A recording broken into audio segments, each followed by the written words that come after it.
Assalamualaikum warahmatullahi wabarakatuh. Salam sejahtera bagi kita semua, saudara-saudara, teman-teman mahasiswa di Bimbingan dan Konseling Universitas Negeri Semarang. Hari ini kita akan belajar mengenai teori yang baru. Kalau kemarin kita belajar teori dan pendekatan psikoanalisis, maka di kesempatan kali ini kita akan belajar teori dan pendekatan person center atau biasanya disebut sebagai teori dan pendekatan Rogerian ya dari Rogers. Nah, teori ini sangat menarik kita pelajari dan kita telah tidak kalah menarik dengan teori yang sebelumnya yaitu teori psikoanalisis karena Rogers sendiri meletakkan dasar-dasar bagaimana individu menjadi pusat atau menjadi center dalam proses terapi dan ini memberikan dampak yang luar biasa terhadap perubahan-perubahan terapeutik dalam sebuah proses counseling. Nah, apa dan bagaimana dari teori dan pendekatan counseling person center atau pendekatan Rogerian ini? Mari kita bersama-sama belajar dan saya mohon izin untuk share screen dari apa yang nanti akan saya sampaikan ya. Oke, kita akan membuka dengan satu hal. Oke, semoga bisa dilihat ya teman-teman. Oke, jadi pendekatan person center oleh Carl Ransom Rogers yang beliau lahir di tahun 1902 sampai beliau wafat di 1987. Pendekatannya yang dikenal adalah pendekatan berpusat pada pribadi atau person-centered counseling.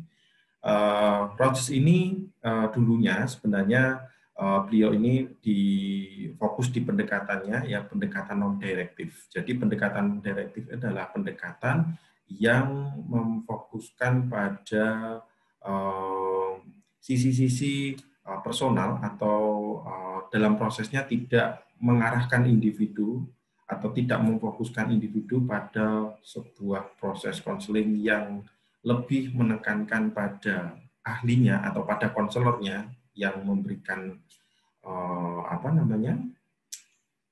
proses counseling atau proses perubahan terapeutiknya, tetapi memberikan ruang yang luas kepada si konseli untuk mengeksplorasi dirinya, untuk membuka dirinya, untuk membuka semua pengalamannya dalam sebuah proses konseling dan mencoba untuk merefleksikan ya si konseli atau si individu itu mencoba untuk merefleksikan sendiri dari apa-apa yang dia sampaikan kepada terapis atau kepada konselor dalam rangka menyelesaikan masalah-masalah atau problem yang sedang dia hadapi. Nah, sebenarnya gerakan pertama yaitu pendekatannya lebih pada non-direktif, ya. Lalu setelah itu di client center, ya pendekatan yang kedua atau revise atau revisinya adalah dari non-direktif ke client center counseling dan yang terakhir adalah person center counseling. Nah, mungkin untuk latar belakang dan sebagainya Anda bisa membaca lebih lanjut di beberapa konsep di dalam buku referensi atau textbook yang sudah kami rekomendasikan untuk kalian baca ya. Oke, saya mulai dari apa yang disampaikan oleh Rogers yang dia menyatakan bahwa kita sering ya atau kita berpikir bahwa kita itu mendengar ya, ketika dalam sebuah proses konseling kadang kita berpikir kita mendengarkan orang yang mengajak ngobrol dengan kita, tetapi ya kita jarang sekali mendengarkan orang tersebut atau individu tersebut secara real ya, understanding, kita mendengarkan secara otentik, kita mendengarkan atau memahami secara empatik ya, secara ini apa adanya dari apa-apa yang dia sampaikan ya. Kadang kita hanya mendengar saja tanpa kita mencoba memahami apa yang dia rasakan dan apa yang dia pikirkan ya. Maka dalam proses ini si Rogers mengatakan bahwa keterampilan atau kekuatan mendengarkan atau listening itu sangat ya atau sesuatu yang luar biasa atau sesuatu hal ya suatu keterampilan yang luar biasa untuk bisa terjadinya atau terjadikannya sebuah perubahan. Nah, ini yang disampaikan oleh Rogers. Artinya the power of listening. Jadi kekuatan mendengarkan.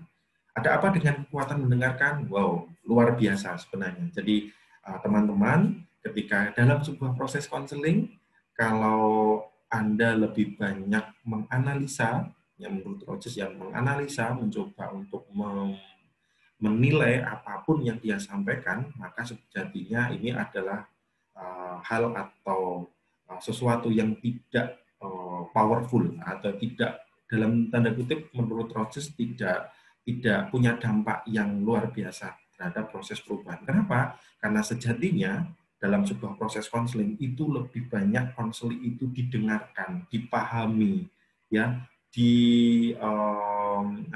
diterima apa adanya daripada kita harus bersikukuh atau berdebat dengan dia, mengkonfront dia tanpa kita tahu apa dan bagaimana atau apa yang sebenarnya dia rasakan atau apa yang sebenarnya terjadi. Dan itu otentik artinya asli ya, asli, benar-benar asli dari si konseling itu sendiri tanpa kita memasukkan pikiran-pikiran kita dalam sebuah obrolan atau percakapan konseling. Nah, ini yang disampaikan oleh Rogers. Menarik bukan? Semoga ini menjadi awal yang luar biasa terhadap kita semua dalam mempelajari person-centered counseling atau konseling berpusat pada pribadi. Baik, next slide. Nah, konsep dasarnya adalah, jadi pendekatan ini memiliki konsep dasar bahwa konseling itu memiliki kemampuan untuk berkembang untuk lebih baik atau proses mengaktualisasi diri. Jadi setiap individu menurut si Rogers, ya, menurut pendekatan ini, Rogers ini memandang bahwa manusia itu adalah punya kemampuan. Jadi dia bukan orang yang tidak mampu atau tidak berdaya, tetapi konseli atau individu itu memiliki kemampuan atau berdaya untuk mengembangkan dirinya menjadi lebih baik. Ayo, siapa yang dari kalian atau kita semua tidak kepingin hidupnya lebih baik? Pasti semuanya ingin hidupnya lebih baik, punya hal-hal yang positif, bisa mengembangkan potensi-potensi dirinya, atau yang disebut oleh Rogers ini adalah kemampuan untuk mengaktualisasi diri. Ya, oke. Nah, hal yang lain adalah bahwa konseli atau individu itu memiliki kapasitas atau memiliki kemampuan capable ya untuk memecahkan problem hidupnya secara efektif tanpa diagnosis ataupun arahan-arahan dari ahli atau konselor. Artinya apa? Artinya sejatinya bahwa setiap individu menurut Rogers itu memiliki kemampuan juga untuk dia bisa mencoba mengulik sendiri, dia mencoba untuk menganalisis sendiri apa dan bagaimana ya hal-hal yang dia pikirkan atau hal-hal yang seringkali membelit hidupnya, dalam artian seringkali terjadi sebuah problem atau masalah ya dalam dirinya, dan dia dengan kemampuannya ya berusaha untuk mendiagnosis atau berusaha untuk melihat apa dan bagaimana, apa yang kurang, apa yang lebih, saya harus bagaimana dan sebagainya. Walaupun mungkin itu tidak 100%, tidak 100% itu efektif ya, atau tidak 100% itu tepat ya, mungkin tindakan-tindakan atau pikiran, tetapi setidaknya si konseli ini atau individu ini diberikan kemampuan bahwa dia itu sebenarnya punya kemampuan ini ya, diberikan kemampuan untuk mengulik sendiri, untuk menganalisis sendiri, untuk mendiagnosis sendiri ya, melihat apakah ini nanti akan lebih jelek ke depannya ya, problemnya ini akan tambah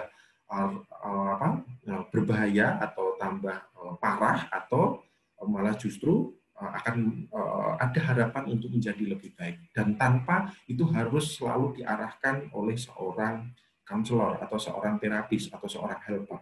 Nah, ini adalah otomatis ini menjadi asumsi-asumsi yang positif ya terhadap diri individu atau diri manusia. Oke, nah fokus dari pendekatan ini adalah fokusnya lebih pada pengalaman-pengalaman yang dia rasakan saat ini, ya. Juga pengalaman-pengalaman ketika individu atau manusia itu belajar untuk menerima dirinya sendiri dan belajar membuat keputusan untuk perubahan-perubahan yang lebih baik. Nah, ini ya. Jadi fokusnya lebih pada pengalaman saat ini, atau biasanya di dalam berbagai macam teks atau konsep ya dari referensi dinamakan pengalaman here and now. Jadi saat ini dan sekarang, ya, bukan masa lalu seperti yang disampaikan oleh yang kemarin ya oleh Freud di psikoanalisis. Kalau Freud itu kan ngobrolinya masa lalu, ya, past tense, ya, jadi masa lalu. Nah, kalau Rogers beda sekali, dia melihat bahwa ya apa yang ada sekarang, pengalaman-pengalaman apa yang bisa dilihat saat ini, ya itu yang perlu dipelajari, perlu kalau memang ada yang kurang tepat ya dirubah untuk menjadi yang lebih tepat dan efektif, ya gitu. Oke, nah hal yang lain adalah menekankan pada pemahaman dunia subjektif konseling dibandingkan sibuk dengan teknik-teknik konseling. Nah ini dia, ya ini dia. Kenapa? Pendekatan Rogers ini punya satu tipikal, teman-teman. Punya satu tipikal. Apa itu tipikalnya? Tipikalnya atau kekhasannya adalah lebih melihat pengalaman-pengalaman subjektif. Pengalaman subjektif itu apa maksudnya? Pengalaman-pengalaman yang sifatnya sangat personal. Teman-teman tahu bahwa setiap dari kita, saya, teman-teman, para Bapak Ibu yang lain, orang tua kalian atau teman-teman yang lainnya, itu setiap harinya atau setiap dari diri kita itu punya pengalaman yang tidak sama dengan orang yang lain. Pun dia adalah anak kembar. Ya misalnya gitu. Bahkan ketika itu anak kembar itu juga tidak sama pengalaman-pengalamannya. Ya, misalnya sama-sama mendapatkan nilai yang jelek atau nilai yang tidak sesuai dengan keinginannya. Ya, keinginannya ya nilai satu mata kuliah atau satu pelajaran dapat nilainya A atau nilainya 9 misalnya. Tetapi ternyata individu itu mendapatkan nilai tidak sesuai atau tidak tidak sesuai dengan keinginannya.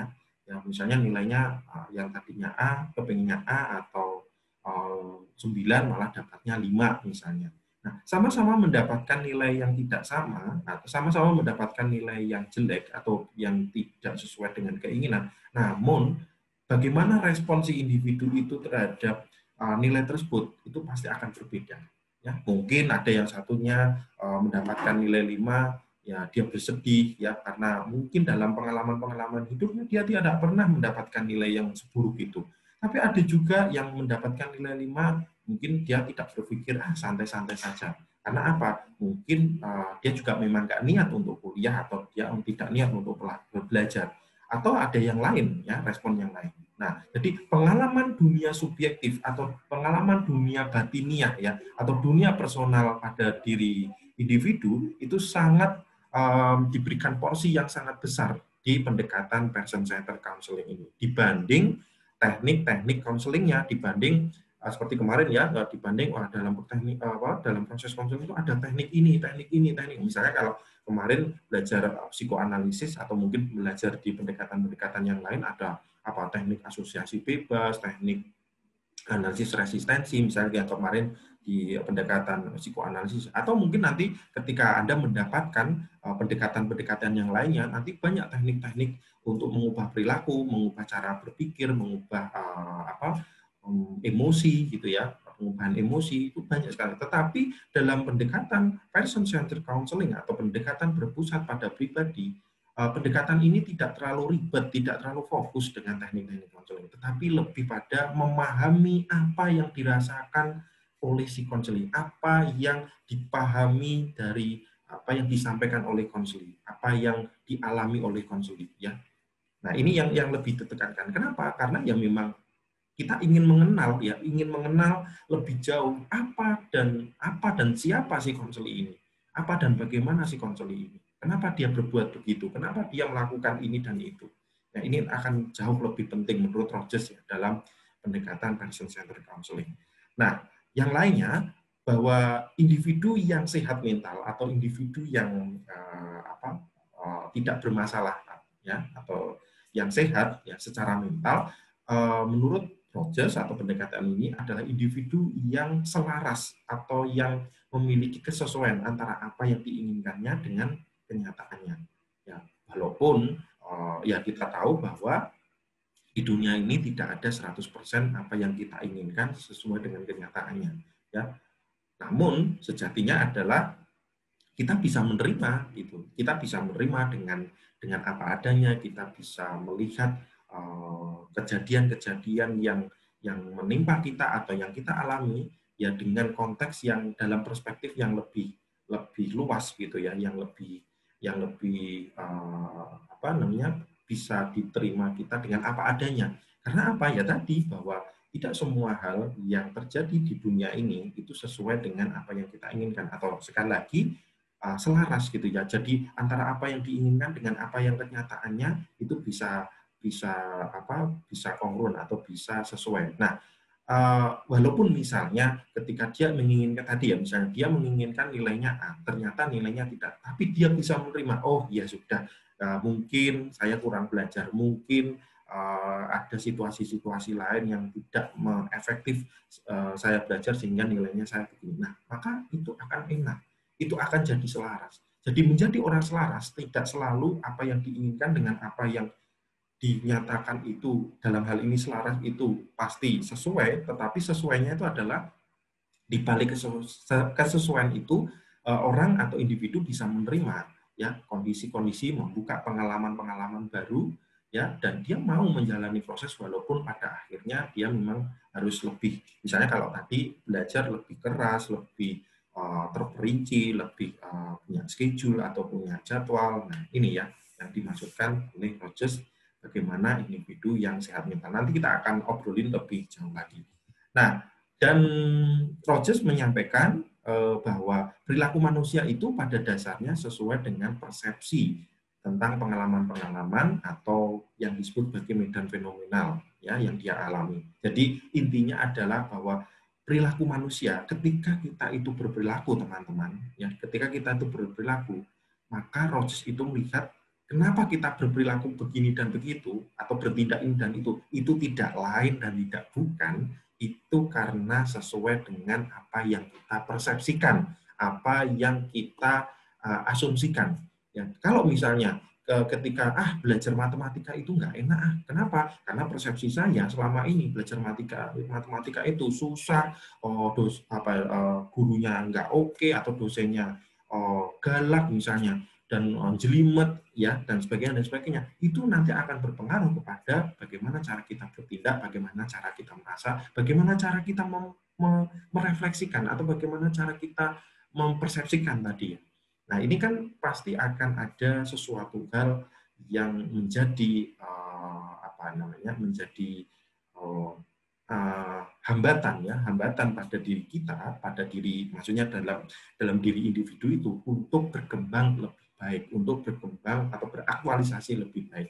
Nah, pengalaman-pengalaman yang disadari maupun tidak disadari, perasaan-perasaan yang menghampiri atau perasaan-perasaan yang dirasakan oleh individu itu yang oleh Rogers atau pendekatan person centered itu dinamakan sebagai medan fenomenal ya, medan fenomenal ya, itu teman-teman. Oke, baik, kita lanjutkan ke hal berikutnya. Nah, tadi saya sudah menyampaikan ada satu konsep yang disebut sebagai aktualisasi diri. Sejatinya aktualisasi diri itu adalah motif dasar manusia atau motif dasar dari individu. Apa itu maksudnya?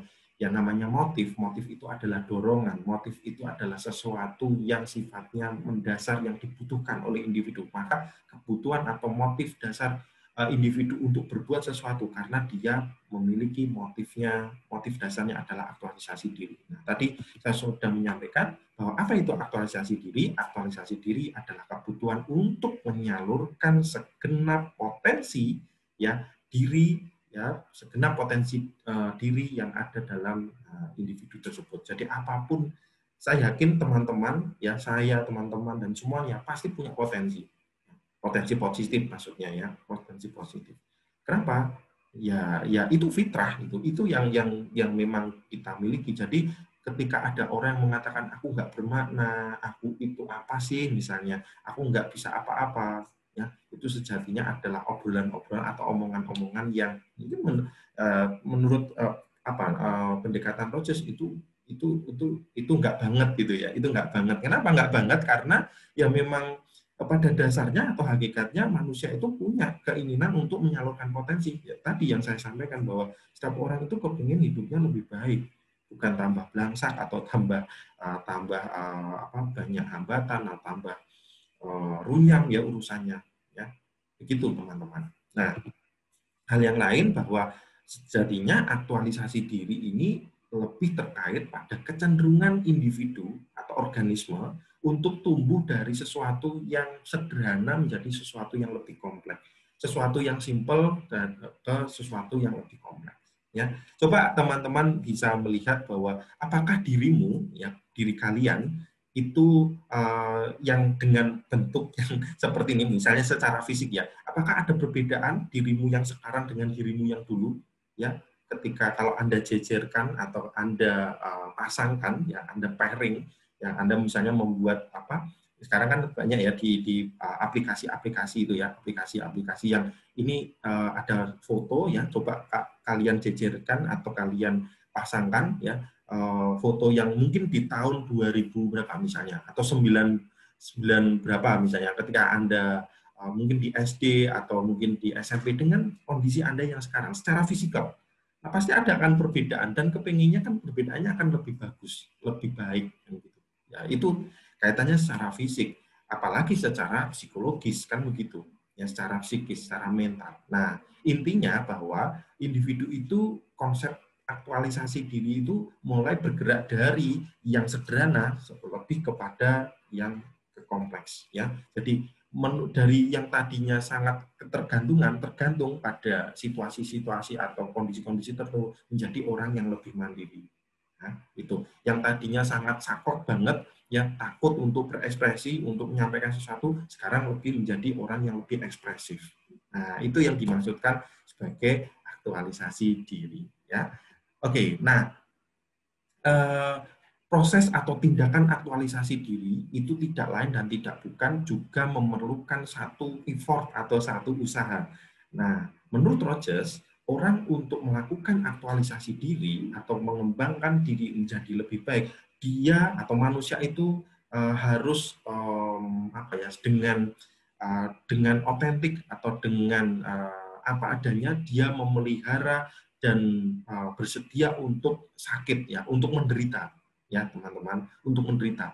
Apa artinya? Bahwa setiap proses itu tidak mudah ya.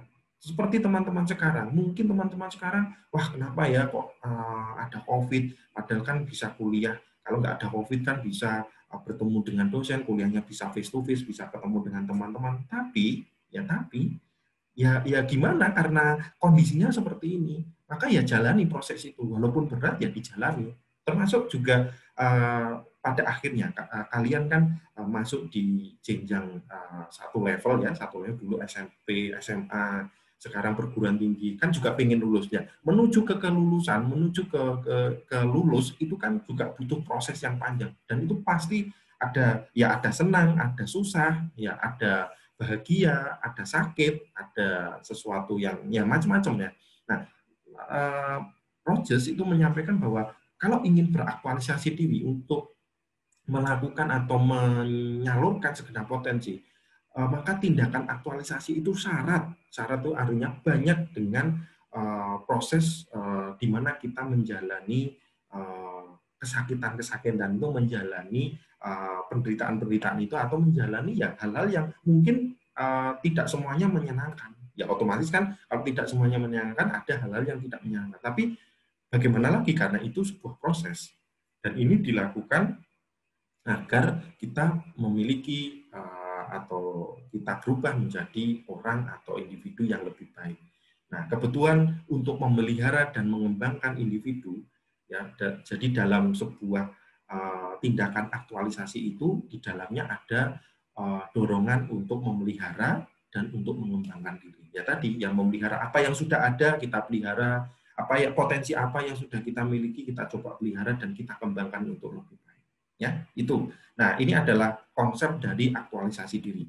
Nah, konsep yang lain adalah tadi saya menyampaikan bahwa orang yang sehat secara mental tadi adalah orang yang memiliki kesesuaian, atau kalau dalam teorinya Rogers itu dinamakan sebagai istilahnya adalah kongruensi, ya kongruen dan inkongruens, ya sesuai dan tidak sesuai, ya kesesuaian dan tidak kesesuaian, ya atau diskrepansi, ya diskrepansi itu atau kesenjangan, ya kesenjangan, ya ini ya. Jadi konsepnya bahwa orang yang sehat itu adalah orang yang kongruens, ya. Apa yang kongruen? Nah ini ya tidak ada atau ketiadaan konflik dalam diri individu atau ketidakadanya perbedaan ya antara apa yang dipersepsikan atau self perception. Kan kita memiliki persepsi diri ya. Saya mempersepsikan bahwa si itu begini. Saya mempersepsikan bahwa peristiwa tadi ya misalnya nilai yang buruk itu begini dan begitu. Nah, jadi kongruen atau kesesuaian antara apa yang kita persepsikan dengan apa yang dipersepsikan atau apa yang ada atau apa yang dialami dari apa yang ada di kenyataannya gitu ya. Jadi apa yang kita persepsikan dengan apa yang di pengalamannya itu sama. Nah, sesuai dengan kenyataannya. Misalnya bahwa ketika kita dipersepsikan atau kita mempersepsikan bahwa saya adalah anak yang pintar misalnya, saya adalah anak yang cerdas, saya anak yang pintar. Ternyata pengalamannya, ya orang-orang di sekitar juga menyampaikan, iya memang kamu itu cerdas. Atau secara tidak langsung, oh memang saya cerdas. Nah, itu adalah kongruensi ya, adalah hal kongruens. Jadi konsepnya adalah kongruen.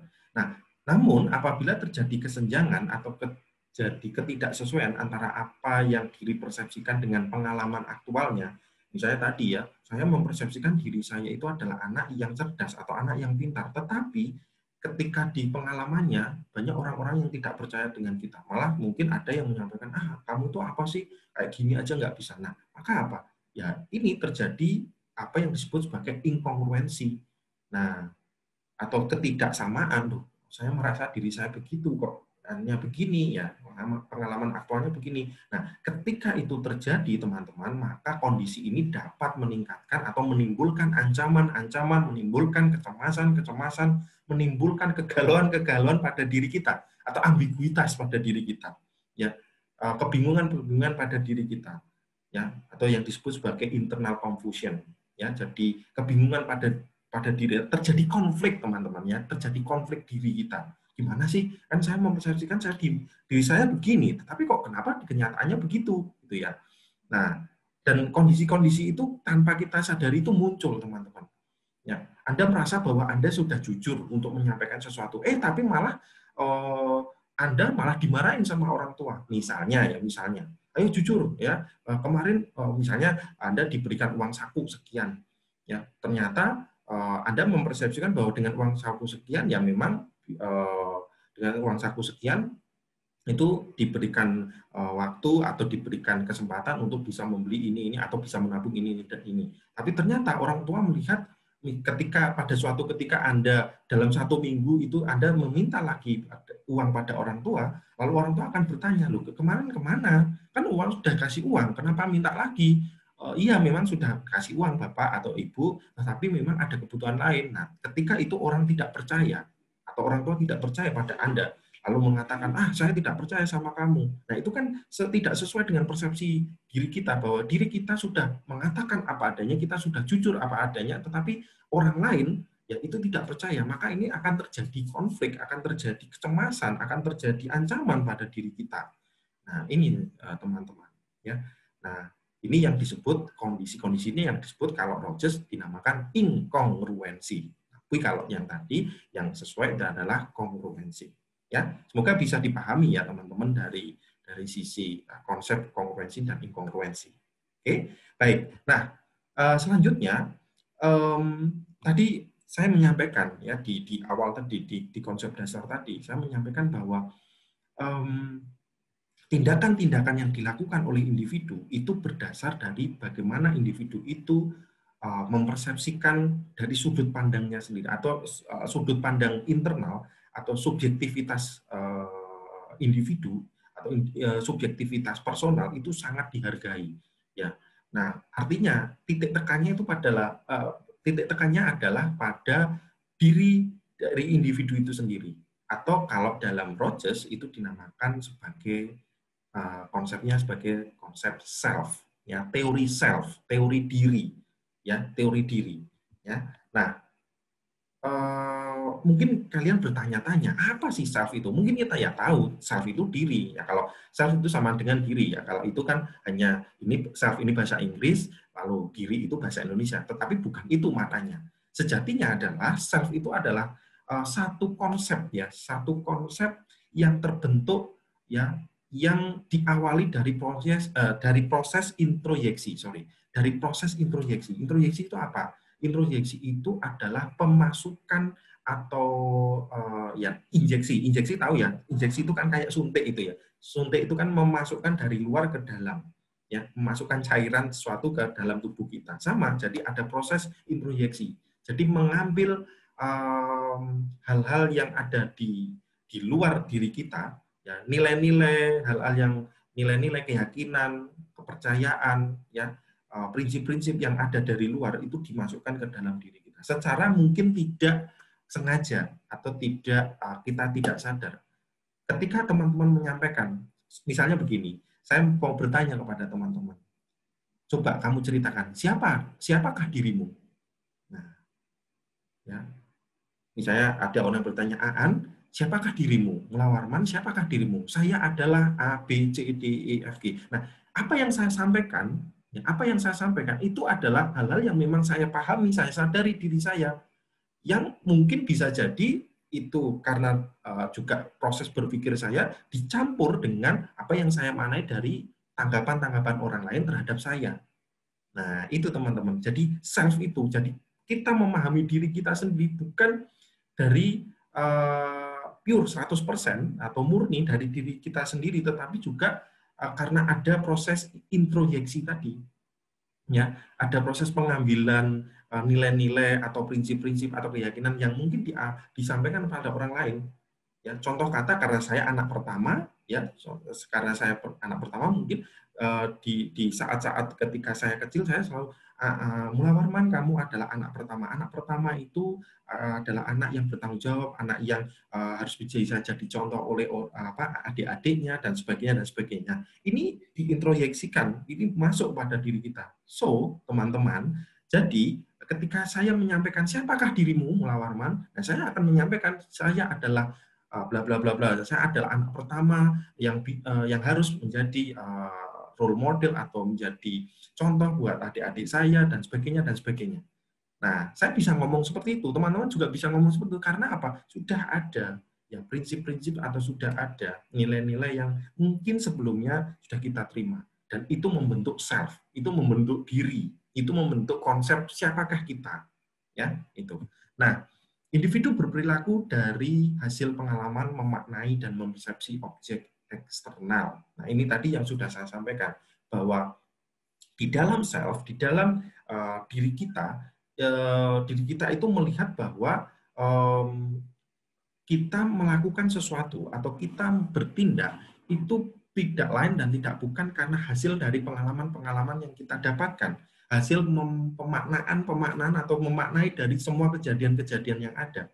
Taruhlah kata, ketika Anda masuk atau teman-teman kuliah di satu tempat yang sebelumnya kalian nggak pernah kuliah, lalu Anda kuliah masuk di satu komunitas baru, di tempat yang baru, maka saya yakin ya, kalian pasti akan memaknai banyak hal. Wah, ternyata kuliah itu begini ya. Wah, ternyata menjadi mahasiswa itu begini ya. Nggak usah jauh-jauh deh. Sekarang kalian sedang atau teman-teman sekarang atau kita semua sekarang sedang dalam kondisi pandemik ya, dan harus stay at home gitu ya. Jadi banyak di rumah. Pasti banyak pengalaman-pengalaman yang bisa kita maknai ya. Wah, ternyata belajar dari rumah itu A, B, C, D, E, F, G. Oh, ternyata kalau belajarnya daring itu begini. Nah, ini ya. Dan itu membentuk bagaimana cara kita bertindak dan bagaimana cara kita berperilaku. Dan kita mencoba untuk mempersepsikan objek eksternal. Jadi, kok si itu begini, kok si itu begitu, ya kita sama-sama daring, kita sama-sama belajarnya dari rumah. Tapi kok dia lebih enjoy ya kalau misalnya belajar dari rumah. Kok saya nggak enjoy ya? Nah, itu kita mencoba mempersepsikan objek eksternal itu. Nah, dan itu juga bisa menjadi landasan kita mengapa kita bertindak, mengapa kita itu berperilaku, ya, gitu. Nah, yang lainnya di teori self ini bahwa keseluruhan dari persepsi dan makna, jadi keseluruhan dari apa yang kita maknai atau apa yang kita persepsikan, baik yang kita sadari atau tidak disadari, itu membentuk apa yang disebut tadi sudah sebutkan di awal, yaitu medan fenomenal atau phenomenal field, ya, phenomenal field. Jadi medan fenomenal. Nah, apa itu? Yaitu tadi bahwa medan fenomenal itu adalah keseluruhan persepsi, makna, pengalaman, emosi yang mungkin baik disadari atau tidak disadari itu ya yang ada dalam pikiran kita atau ada dalam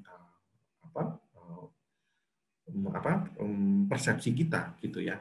Nah, dan ini merupakan di teorinya Rogers, medan fenomenal ini adalah frame of reference. Jadi kerangka acuan. Bagaimana kita itu melihat atau mengomentari orang atau mengomentari sebuah kondisi itu karena kita sudah punya kerangka berpikir, kerangka acuan yang dipahami secara subjektif oleh individu itu.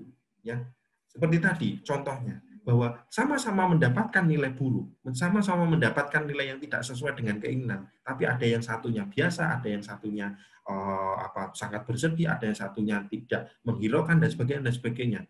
Ya, 2, 3, 4, 5 orang dan semua orang itu punya acuan sendiri-sendiri, punya pemikirannya sendiri-sendiri. Ya, kenapa? Ya kita tidak bisa menyampaikan, oh kamu salah, oh kamu begini, oh kamu begini. Kita tidak bisa menjudge dia, ya kita tidak bisa menilai, oh kamu itu ini. Kita nggak bisa seperti itu. Ya menurut Rogers ya, menurut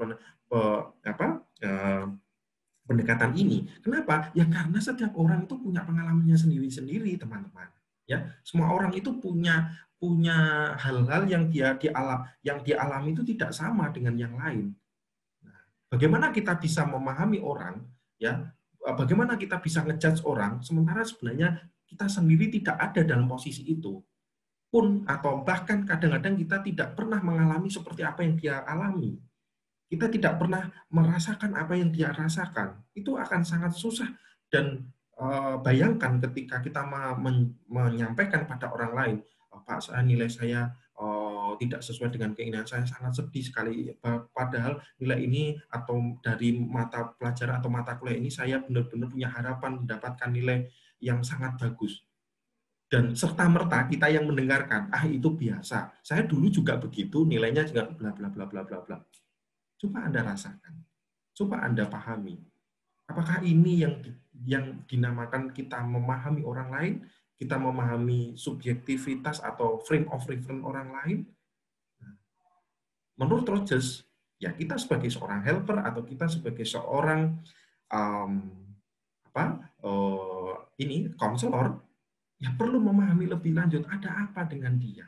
Oh, ternyata dia itu nilai arti dalam tanda kutip nilai satu pelajaran, nilai A, B atau C itu sangat berharga buat dia. Mungkin nilainya C, tetapi ini sangat berharga buat dia. Tapi di satu sisi, oh dia dapat nilai A, tapi itu tidak berharga. Karena apa? Karena ya macam-macam alasannya. Dan ini sekali lagi ini kaitannya dengan apa yang dipersepsikan oleh individu tersebut.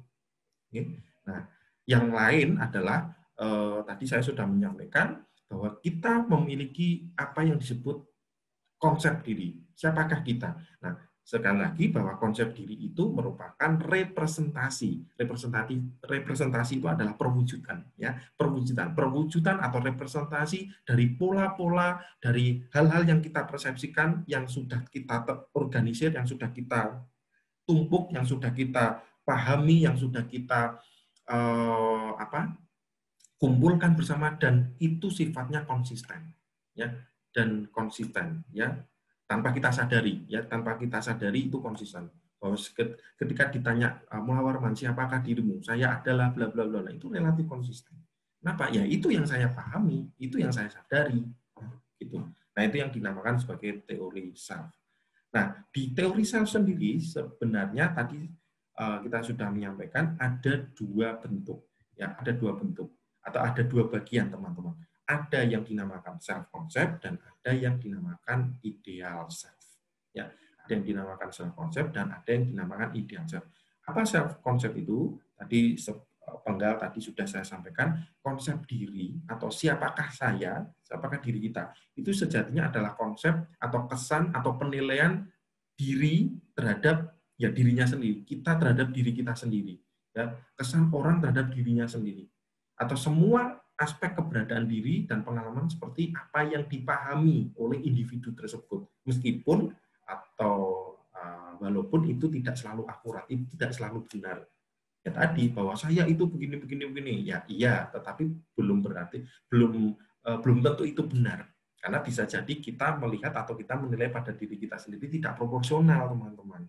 Yang kayak tadi loh, saya itu nggak bermakna ya, saya itu kayaknya orang yang pesimis ya, atau saya buat apa sih saya belajar. Nah, kan tidak selalu benar itu. Tapi dia menyampaikan itu karena dia punya persepsi-persepsi yang sudah dia kembangkan sendiri dari hasil pengalaman-pengalaman yang dialami gitu. Nah, ya. Dan yang kedua, apa yang disebut sebagai ideal self.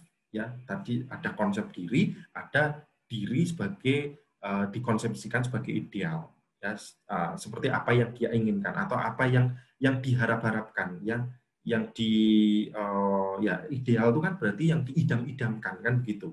Ya, jadi pandangan seseorang atau pandangan individu terhadap dirinya sendiri seperti yang diharapkan oleh eksternal, seperti yang diharapkan oleh pihak yang lain. Ya, tadi saya sudah menyampaikan bahwa ketika kita menilai diri kita, itu tidak pure dari diri kita sendiri, tetapi itu juga ada masukan dari orang lain atau masukan dari pihak eksternal bahwa oh ternyata kamu itu ini. Nah, makanya kita oh ternyata saya itu orangnya ini ya ceriwis ya misalnya. Oh ternyata saya itu pendendam ya orangnya. Oh saya itu ternyata orangnya baik hati ya. Padahal kita nggak ngerasa seperti itu.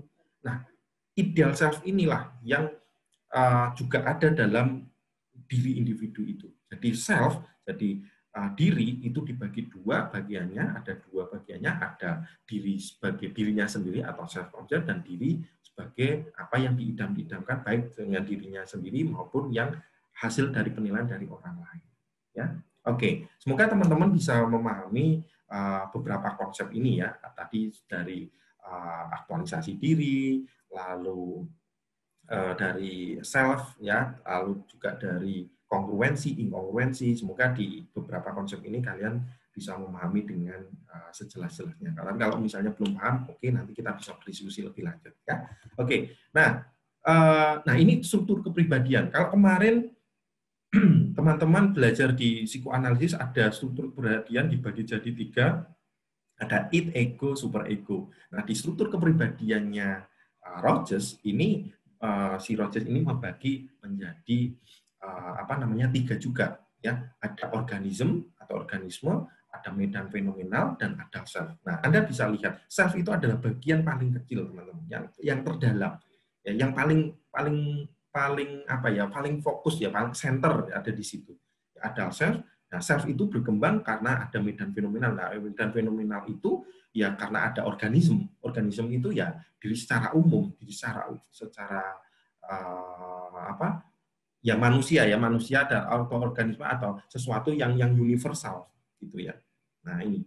Nah, maka dari ketiga ini akan membentuk struktur kepribadian karena ada pola-pola atau ada cara-cara atau ada hal-hal yang berinteraksi dengan lingkungan. Ya, jadi kepribadian kita itu tidak terlepas dari adanya organisme, medan fenomenal atau pengalaman tadi, dan self atau diri kita sendiri. Ya, dan itu berinteraksi dengan lingkungan. Ya, nah ini tadi yang saya sampaikan. Monggo di situ ada apa itu organisme atau organisme, apakah itu medan fenomenal dan apa itu self. Ya, tadi jadi bahwa organisme itu adalah makhluk atau satu bolehlah kita katakan itu makhluk ya, karena itu makhluk hidup. Nah, jadi makhluk yang lengkap dengan fungsi psikis dan fungsi fisik, ya, lengkap dengan fungsi fisik dan fungsi psikis, ya, yang tempat dari semua pengalaman, tempat dari semua persepsi, tempat dari hal-hal yang disadari atau tidak disadari itu ada di organisme. Jadi utuh begitu, bentuk utuh, gitu ya. Itu yang dinamakan organisme, ya. Oke, saya lanjutkan. Nah, konsep yang berikutnya adalah di Rogers ini ada satu konsep yang disebut sebagai positive regard, ya, positive regard.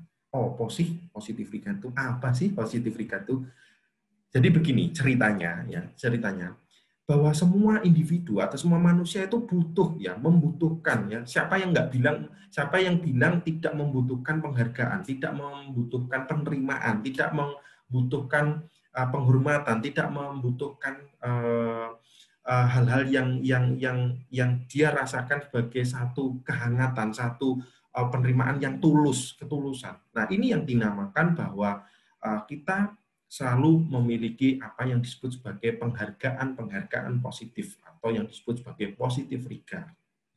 Ya, saya yakin teman-teman yang ada yang belajar ini, termasuk saya, pasti membutuhkan apa yang disebut sebagai positive regard.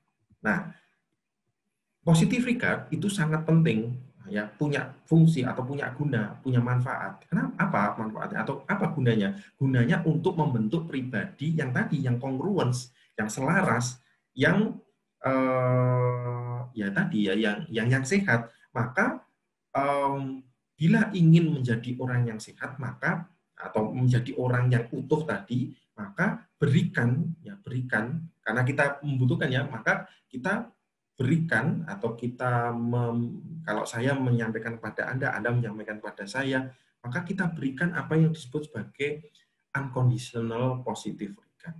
Jadi penghargaan yang positif, tetapi penghargaan positif yang tanpa syarat, tanpa embel-embel lah, istilahnya begitu, ya, tanpa basa-basi. Kalau kamu menyampaikan, kamu cantik ya, kamu pinter ya, ya sudah, ya, unconditional, tanpa syarat. Karena ketika individu itu mau diberikan penghargaan tanpa syarat, maka dia akan bertumbuh kembang secara maksimal atau optimal. Ya. Tapi kalau kita memberikan penghargaan yang positif, penghargaan yang oke kepada orang, tapi ada embel-embelnya, ya, supaya kita bisa dipuji atau bisa ya karena kita kasihan, ini sebenarnya tidak membelajarkan pada orang lain. Dan pun kita juga tidak membelajarkan pada diri kita. Ya. Kalau kita bisa menerima orang lain itu apa adanya, kita bisa menerima diri kita itu apa adanya, kita bisa memberikan unconditional positive regard pada diri kita, ya, maka kita akan bisa bertumbuh kembang dengan baik. Tapi ketika kita melakukan atau memberikan atau kita membutuhkan apa yang tadi disebut sebagai positif atau penghargaan positif, tetapi itu hanya karena ya supaya kita ya kita benar-benar sesuai dengan apa yang kita harapkan, nah, maka hati-hati. Intinya bahwa lakukan apa yang harus kita lakukan, bukan karena kita melakukan sesuatu karena orang lain. Nah, ini, ya.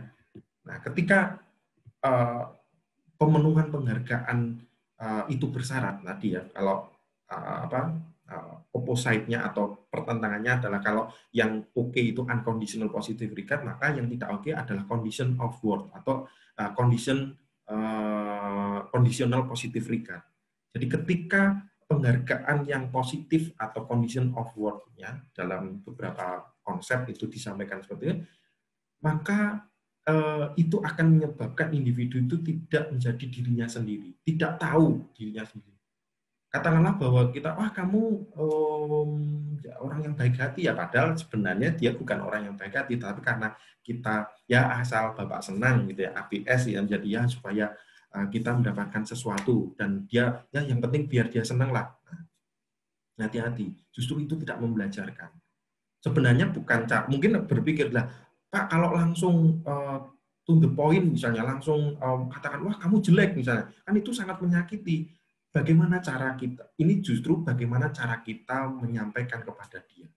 Ya, setiap culture, setiap budaya punya cara untuk bagaimana menyampaikan ketidaksesuaian ini. Tapi memang adanya seperti itu. Ya kan, biar orang juga bisa belajar bagaimana dia memeriksa, bagaimana dia memahami dirinya sendiri. Karena tidak semua, tadi kan sudah dikatakan, tidak semua orang, termasuk saya, termasuk kalian, termasuk teman-teman, tidak semuanya tepat apa yang akurat terhadap apa yang kita pikirkan terhadap diri kita sendiri. Nah, maka ya berikanlah apa yang disebut unconditional positive regard. Unconditional positive regard tidak selamanya sesuatu yang enak, tetapi hakikatnya adalah memberikan pemahaman kepada konsuli atau kepada orang lain ya tentang apa adanya yang ada pada diri kita, supaya apa, dia belajar, dia berefleksi terhadap apa yang dia lakukan selama ini. Karena kalau kita tidak bisa memberikan seperti itu, dia tidak akan belajar. Namun tadi ya konteksnya adalah bagaimana cara kita untuk menyampaikan itu secara secara baik ya, secara memadai, supaya apa? Supaya dia juga bisa menerimanya dengan enak. Ya, ini kaitannya juga dengan budaya, ini dengan kultur ini ya. Nah, mungkin ada kultur-kultur tertentu yang tidak bisa langsung hantam kromo ya, langsung disampaikan, wah kamu itu begini. Nah, meskipun itu benar gitu ya, meskipun itu benar. Oke ya. Berikutnya adalah tadi saya sudah menyampaikan terkait dengan condition of work. Saya pikir ya tadi sudah saya sampaikan bahwa asumsinya bila kita atau individu tersebut diberikan penghargaan hanya jika dia ingin memenuhi kondisi atau syarat-syarat tertentu, maka individu itu akan merasa berharga hanya bila bertingkah laku sesuai dengan apa yang dikehendaki orang lain. Nah, ketika kita coba bayangkan teman-teman, ketika kita sebenarnya dalam tanda kutip ya diberikan penghargaan atau dipuji, tapi sebenarnya pujian itu sebenarnya bohong, atau diberikan pujian itu sebenarnya ada embel-embelnya. Apakah itu membelajarkan pada kita? Mungkin di satu sisi kita, wah ya aku sudah begini, padahal yang diomongan itu belum tentu benar. Dan kita berperilaku, dan kita, supaya saya biar dilihat orang sebagai anak yang cerdas, atau sebagai anak yang smart, misalnya kayak tadi ya, yang sudah sama, maka saya harus bertindak ya sesuai dengan apa yang diomong. Supaya apa? Ya orang bisa memberikan penghargaan ya sesuai dengan pikirannya, sesuai dengan ini, ya pengharapan yang diidam-idamkan tadi. Padahal sebenarnya mungkin kan kita tidak selamanya seperti itu, gitu. Tapi ya kita berusaha keras untuk itu. Nah, masalahnya kalau berusaha keras itu hanya gara-gara kita memenuhi ekspektasi atau harapan orang lain, bayangkan, ya, apa iya orang itu berhasil terus? Apa iya orang itu pasti, katakanlah kalau misalnya soal nilai tadi, apa iya orang itu harus, atau apa iya orang itu dapat nilai A terus? Mungkin ada kalanya seperti yang biasanya kita sering kita dengarkannya, bahwa hidup itu nggak selalu di atas. Roda bumi itu berputar, kadang di atas, kadang di samping, kadang kita itu di bawah. Kan hidup kita nggak selalu enak. Nah, tapi karena kita dipikiran, pokoknya saya hidupnya supaya enak terus, supaya apa yang dipersepsikan orang terhadap saya, misalnya saya adalah orang yang cerdas misalnya, ya gimana caranya supaya seperti itu. Nah, maka teman-teman, yang bahaya adalah ketika kita mencoba memenuhi ekspektasi dari harapan yang diharapkan tadi, yang bersyarat tadi, maka kita, ya kalau caranya benar, cara kita memenuhinya itu benar, it's okay. Tapi kalau tidak, maka ya gimana caranya supaya saya nilainya baik, supaya saya nilainya tetap unggul. So, teman-teman, apa yang kadang-kadang kita lakukan? Supaya kan saya tetap terlihat baik atau nilainya tetap A. Padahal kadang-kadang belajar nggak semuanya paham. Maka ya kalau cara-cara negatif apa contohnya? Ya, contohnya apa? Nah, benar. Contohnya adalah kadang kita nyontek. Menyontek dalam kondisi atau dalam perspektif Rogers, ya, itu bukan karena kita nggak pintar, tapi karena kita memenuhi harapan supaya kita tetap dilihat sebagai orang yang cerdas, orang yang pintar, orang yang sebagainya dan sebagainya. Bayangkan teman-teman, ya. Jadi ini malah justru menjadi psikis kita atau mental kita nggak sehat. Kita kembangkan topeng-topeng ya kan ini kita jadi punya topeng gitu. Karena ya kita nggak pengen dilihat jelek, kita nggak pengen dilihat tidak mampu. Gitu ya. Nah ini teman-teman. Ya. Oke, ya tadi ya ini contohnya gitu ya. Ini contohnya ya. Nah, maka teman-teman Rogers atau person center ini melihat problem atau melihat masalah atau orang yang bermasalah atau orang yang tidak sehat ya, itu adalah tadi bahwa ketika individu itu tidak memiliki keselarasan atau tidak sesuai atau tidak atau yang disampaikan di konsep itu biasanya dengan kata inkongruensi, terjadi inkongruensi atau tidak sesuaian antara apa yang dikonsepkan pada diri sendiri dengan apa yang dialami atau pengalaman aktualnya ya. Dan yang kedua, ketika individu itu merasa berharga hanya bila dia bertingkah laku sesuai dengan apa yang digendaki orang lain atau yang tadi dinamakan sebagai condition of law. Ini juga dinamakan atau ini diasumsikan orang tersebut atau individu tersebut menjadi orang yang tidak sehat secara mental. Ya, ingat-ingat ya teman-teman. Jadi dua asumsi ini. Ya siapa tahu mungkin itu juga terjadi pada diri kita, maka segeralah untuk bertobat ya, atau segeralah untuk kita berefleksi. Kayaknya nggak oke deh kalau kayak itu. Ya, oke. Baik, teman-teman. Ini tadi jadi gambarannya kalau diri yang kongruen itu antara ideal self dengan image self, self image atau apa yang kita gambarkan pada diri kita dengan apa yang diidam-idamkan itu sebanding ya, atau bisa kongruen ya. Bahkan ketika apa yang diidealkan ternyata ya memang tidak sesuai dengan image kita atau konsep diri kita, tetapi kita bisa menerimanya, itu juga bisa kongruen. Tapi beda lagi ketika apa yang kita pikirkan dari diri kita sendiri, konsepkan pada diri kita sendiri, dan idealnya itu jauh, ya seperti tadi, ya saya sudah bicara jujur, sudah apa adanya, tapi ternyata pengalaman eksternalnya, wah ternyata orang tidak melihat bahwa kita adalah orang yang jujur. Makin menjauh, makin kita nggak sehat. Ya, makin inkongruensi. Ya, ini akan jadi konflik atau jadi problem dalam diri kita.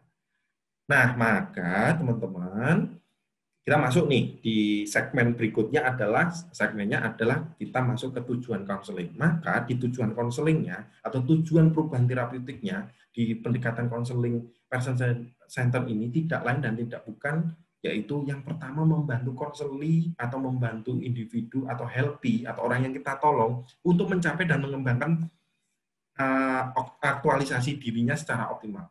Karena apa? Ketika dia bisa mengekspresikan, ketika dia bisa menyalurkan potensi-potensi apa yang dia alami, apa yang dia pikirkan, apa yang dia rasakan itu apa adanya, ya, yang tadi ya unconditional, ya tanpa syarat, ya, itu dia bisa berkembang lebih optimal. Karena apa? Ya apapun ya, karena orang kan nggak mungkin nggak punya salah, orang kan nggak mungkin tidak punya cedera. Tapi kita selalu mendukung dia, selalu membantu dia, memberikan penghargaan tanpa syarat pada dia. Kita tulus pada dia.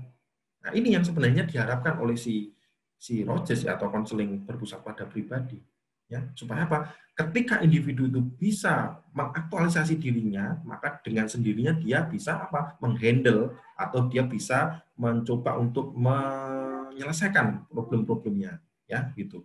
Nah, yang kedua, memfasilitasi individu untuk menjadi pribadi yang berfungsi secara utuh atau yang dinamakan sebagai fully functioning person. Nah, apa itu fully functioning person? Fully functioning person itu adalah yang pertama menjadi individu atau orang yang sehat. Ya, tujuan konselingnya itu adalah menyehatkan orang dengan satu tagline, ya, satu spirit, yaitu fully functioning person. Gimana sih fully functioning person itu, Pak? Fully functioning person itu yang pertama menjadi orang yang terbuka terhadap pengalaman. Ya, baik pengalaman yang enak, tidak enak, pengalaman ya apapun ya, pengalaman yang bahagia atau yang sedih, kita terima, kita terbuka terhadap pengalaman-pengalaman itu. Kenapa? Ya karena memang seperti itu adanya. Kan kita tidak bisa memilih bahwa saya harus punya pengalaman yang enak terus, kan nggak bisa.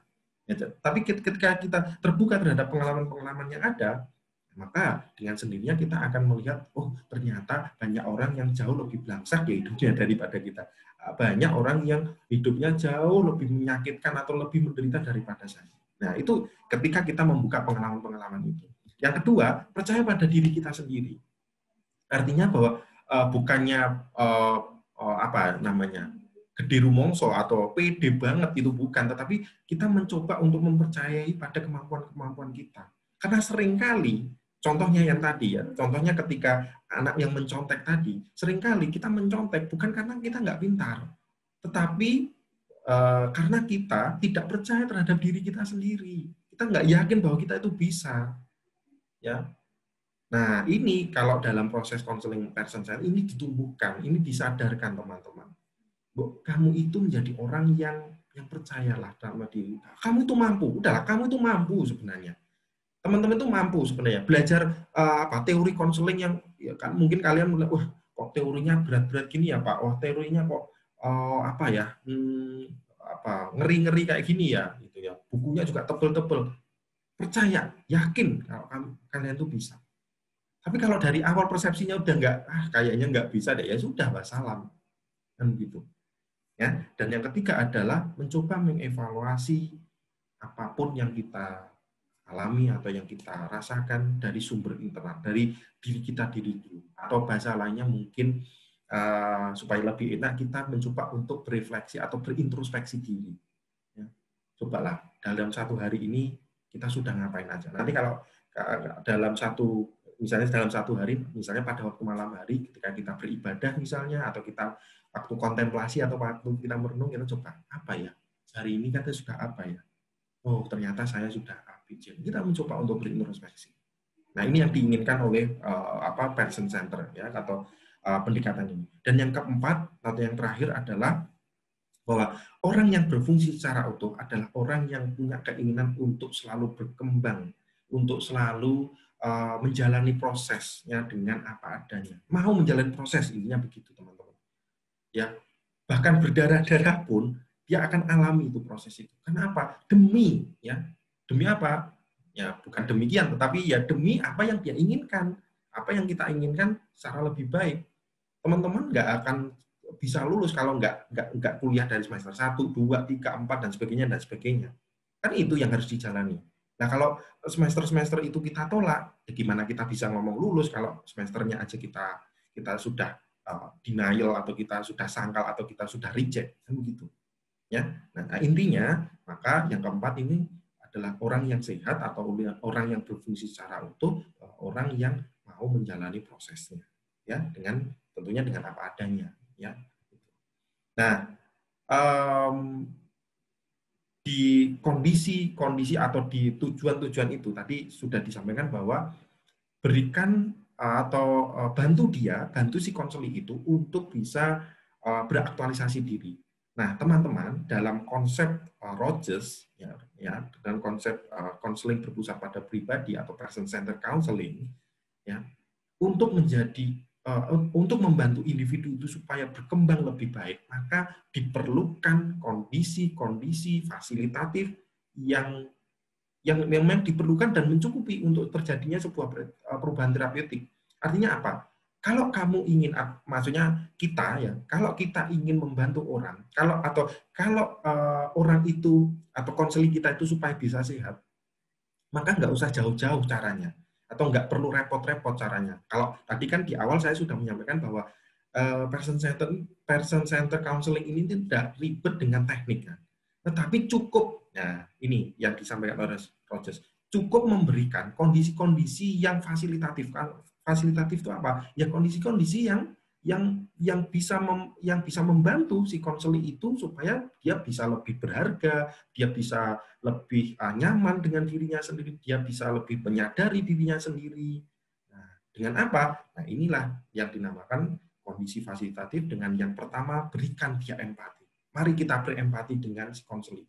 Ya, empati. Apa itu empati? Empati itu sejatinya adalah proses atau kondisi di mana kita sebagai seorang helper atau sebagai seorang konselor mampu merasakan emosi-emosi klien atau emosi-emosi konseli atau emosi-emosi orang yang kita ajak kita ajak ngobrol, atau orang yang mengajak ngobrol kita, seperti apa yang dipersepsikan atau apa yang dirasakan atau apa yang dipahami. Ya, yang tadi disampaikan adalah bahwa setiap individu itu memiliki apa yang disebut sebagai internal frame of reference. Jadi kerangka atau persepsi atau pengalaman-pengalaman subjektif dia. Pahami itu, ya. rasakan itu, ya. Karena dengan kita merasakan, kita memahami apa yang dia sampaikan, maka kita juga bisa oh ternyata ya, oh nggak mudah juga ya ketika harus belajar dengan kondisi daring dengan kondisi yang mungkin serba terbatas. Nah, itu. Atau tadi misalnya ketika ternyata juga nggak mudah ya mendapatkan nilai yang baik atau nilainya bisa move on langsung dengan nilai yang tidak oke misalnya. Nah, ini coba kita rasakan ya. Walaupun mungkin kita belum pernah merasakan itu, tapi dengan kemampuan kita ya mengempati, kita mencoba untuk merasakan apa yang dia rasakan atau memahami apa yang dia pahami.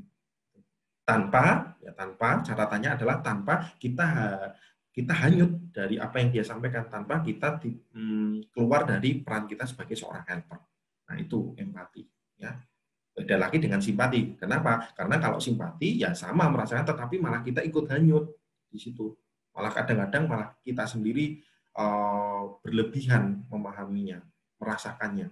Kenapa? Karena seolah-olah malah bukan dia yang merasakan, tapi malah kita yang lebih banyak merasain dan kita yang lebih banyak menderita. Mungkin juga karena kita punya pengalaman-pengalaman itu.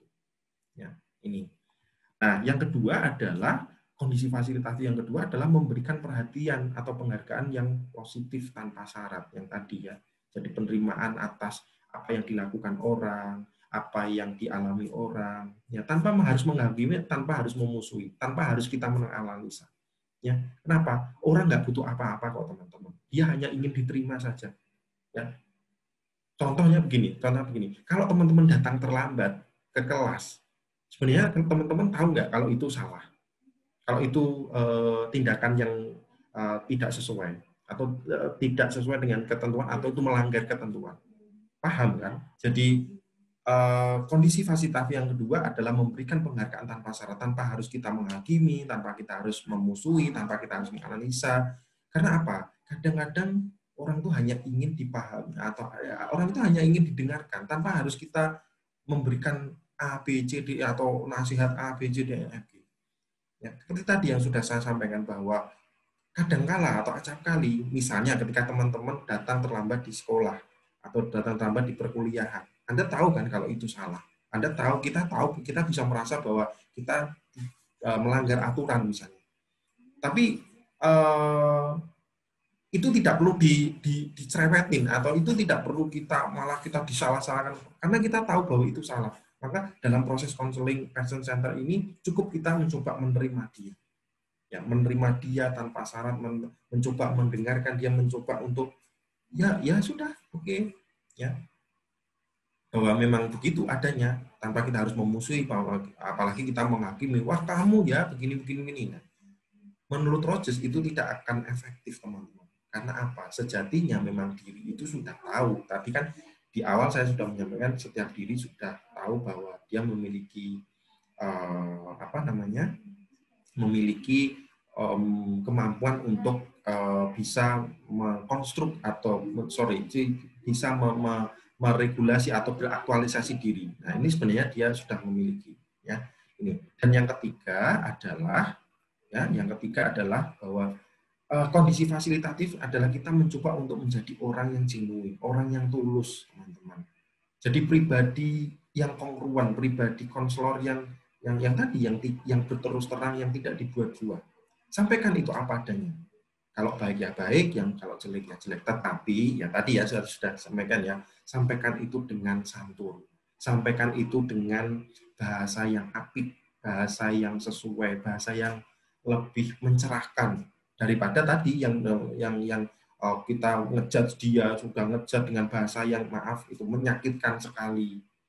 Karena apa? Sekali lagi, kondisi konseli atau kondisi orang yang dalam tanda kutip punya problem itu tidak sama dengan yang tidak punya problem. Dia itu rentan, dia itu rapuh, dia itu memerlukan bantuan. Sudah tahu saat dia salah, dihujat lagi, wah udah habis. Ya. Maka itu tidak memberikan keinginan atau memberikan kondisi untuk lebih baik lagi, untuk berpikir lebih baik lagi, kondisi untuk mengembangkan diri lebih baik lagi. Ya, mengembangkan lebih baik enggak, tambah menarik diri iya, Karena apa? Sudahlah, saya kayak gini, saya pengen baik malah dihujat, saya pengen baik malah dikata-katain misalnya. Meskipun ketika kita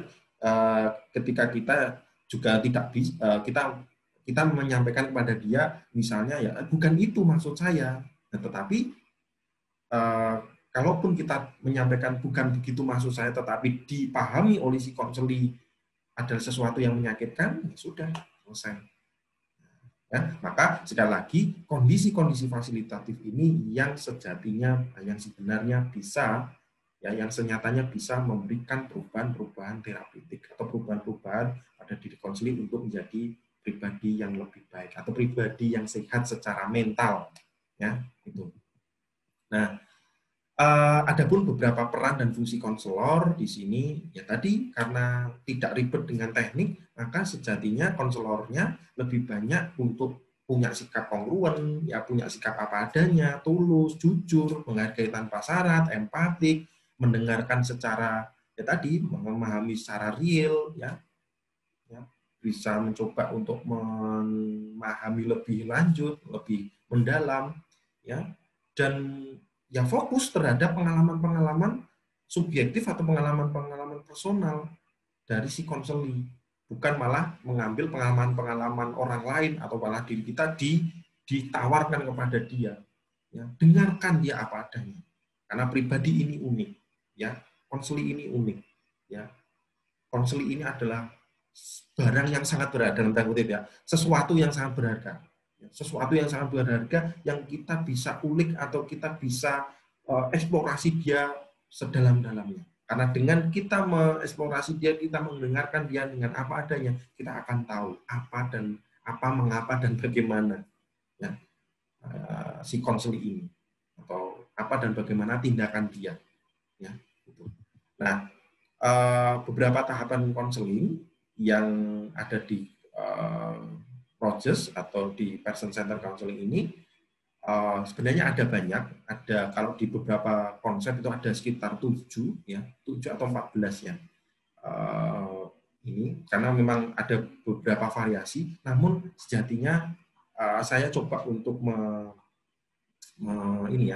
mengintisarikan, mensintesa ya dari beberapa tahapan konseling. Yang pertama ya menciptakan hubungan fasilitatif yang tadi ya, yang apa, empatik, yang congruence, yang unconditional positive regard, ya. Nah, yang kedua setelah menciptakan itu memberikan kebebasan pada konseli atau individu untuk mengekspresikan apa yang dipikirkannya, apa yang dirasakannya, ya, mengekspresikan pengalaman-pengalamannya. Biar dia tuh cerita apa aja. Nah, ini masih ingat ya. Nah, ini sebenarnya mirip-mirip dengan yang miliknya si siapa? Freud, ya, di asosiasi bebas. Namun, nah itu prinsipnya. Karena apa? Ya, supaya si konseli atau si individu yang punya problem ini ya biar dia enak lah. Kalau bahasa kita biar dia lega. Biarkan dia untuk mengekspresikan apapun yang dia alami, apapun yang dia pikirkan, apapun yang dia rasakan. Ya, ini. Nah, tujuannya atau goalnya atau ya tadi ya tujuannya itu tidak lain tidak bukan supaya si konseli bisa menyampaikan apa adanya, dan dengan demikian maka kita bisa melihat atau bisa mengidentifikasi apa yang dia rasakan, apa yang dia persepsikan, apa yang dia alami. Di situ saya tulis mengidentifikasi perasaan. Kenapa? Ya karena memang pendekatan person center atau konseling berpusat pada pribadi ini orientasinya pada afektif. Jadi apa yang dia jadi pengalaman, lalu perasaan-perasaan yang muncul itu ada di area-area afektif kita. Ya, ini. Nah, setelah itu mencoba untuk mengembangkan pemahaman-pemahaman yang ada pada konseling, memahami pemahaman. Jadi yang tadinya si konseling itu begini toh. Oh ternyata dia punya pemahaman. Nah, kita ajak si konseling itu untuk merefleksikan apa yang dia alami. Karena seringkali si konseling itu tidak paham. Yang tahunya dia ya pokoknya saya itu nggak bermakna, saya itu salah, saya itu dosa, saya itu ya itu tadi ya, saya itu nggak bermakna. Tapi coba dengan dalam tahapan ini, di tahapan keempat, mencoba mengembangkan pemahaman-pemahaman yang ada. Itu kita kembangkan, kita refleksikan, kita responkan kembali kepada si konseling. Ya.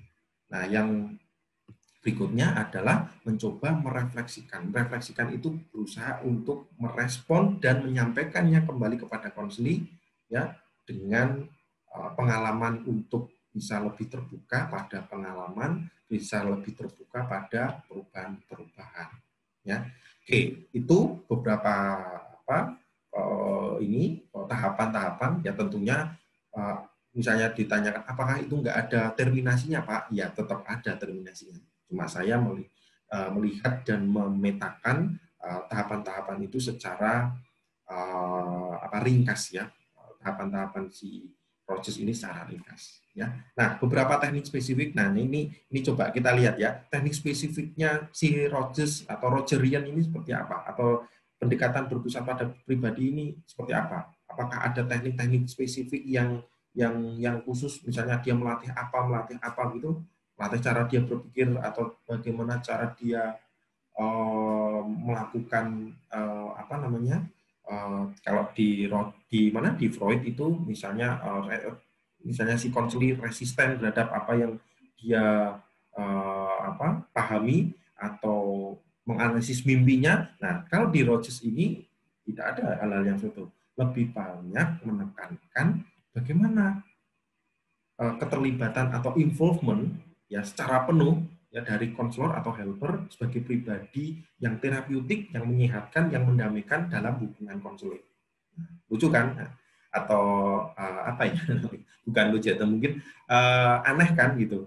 Karena dengan kita memiliki pribadi, kita hadir secara utuh di depan konseling itu sudah cukup sebenarnya untuk bisa membawa satu perubahan terapeutik. Ya.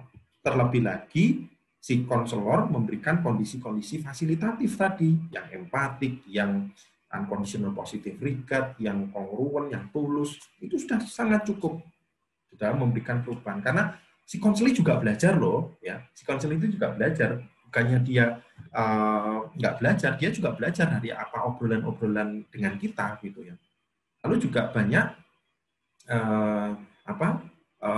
teknik-teknik yang sifatnya mencoba untuk merefleksikan daripada teknik-teknik yang sifatnya memberikan pola-pola direktif, misalnya menyelidiki, tanya jawab yang sifatnya sangat mendalam gitu, investigate yang sifatnya menganalisa ya.